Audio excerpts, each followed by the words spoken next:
Hey guys, Wade with Texas Long Range Hunting. Today we're going to talk about spotting scopes. Now we're not going to do a review on this or anything like that. We're just going to talk about spotting scopes in general because we haven't talked about it yet.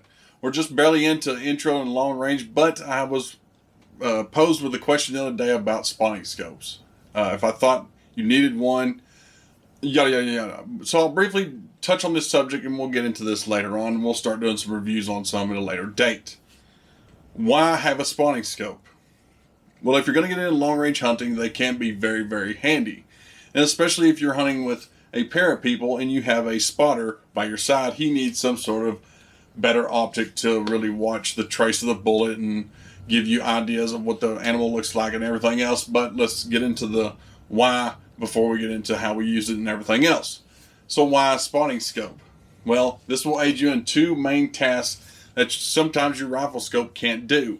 This usually will give you more magnification to really observe the animal very well. Now, in a lot of states and a lot of places, they have some type of restrictions placed upon the animal that you may be chasing, and sometimes your rifle scope just can't get done what you need to get done, especially when you're hunting long range. Now, it is more than appropriate for making the shot on a vital zone of an animal, but it may not have the magnification you need to really observe the animal closely. Now, this is a Swarovski, I don't know how you say it, but it's a Swaro. That's the best way to say it. 20 to 60. Now, this gives us ability to really zoom in on an animal and check it out. And it also gives us great clear glass if we want to run the phone scope. And you can also look at your phone scope, take still pictures of animals that you're going after, and really observe them closely before taking a shot on an animal. More on that stuff later date as well. Now, I placed the spotting scopes in the category of buy once, cry once. Because the moment you buy a spotting scope that is very, very low quality optic, it is basically worthless. And the reason why is once you zoom up to them higher powers to really get a good look at something, the glass becomes very, very not clear because it shows more impurities in the glass itself. And in low light situations, it's really going to render you more than it will help you. So I place this in the category of kind of just throw a budget out the window and buy a really good one, in my personal opinion. Now, there are some better, lower budget spotting scopes out there, and we'll take a look at those at a later date.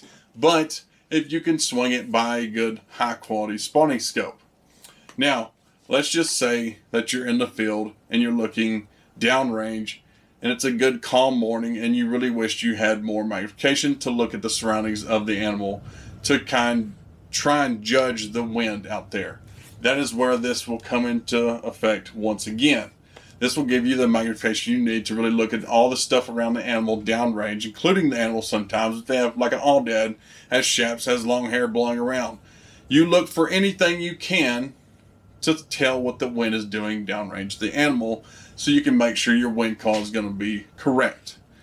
Also, they're not all just this long, big, heavy object. Leupold makes a very good compact model, and I actually have that one, but it's not out here.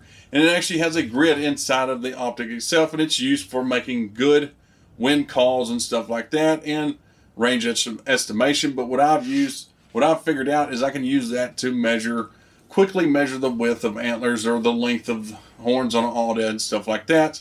And we'll talk about that in a later video, but just know that those options are out there. So there are many uses to a long-range hunter for a spotting scope. Yes, you're adding into your equipment costs, but at a certain point in time, you're going to want to stretch your legs further and further, and one of these becomes very, very handy to have at your side. So get online, check it out, look at a bunch of YouTube videos and figure out which one you want and choose the best one for your budget and go from there. That's it for this week. We'll see you guys next time.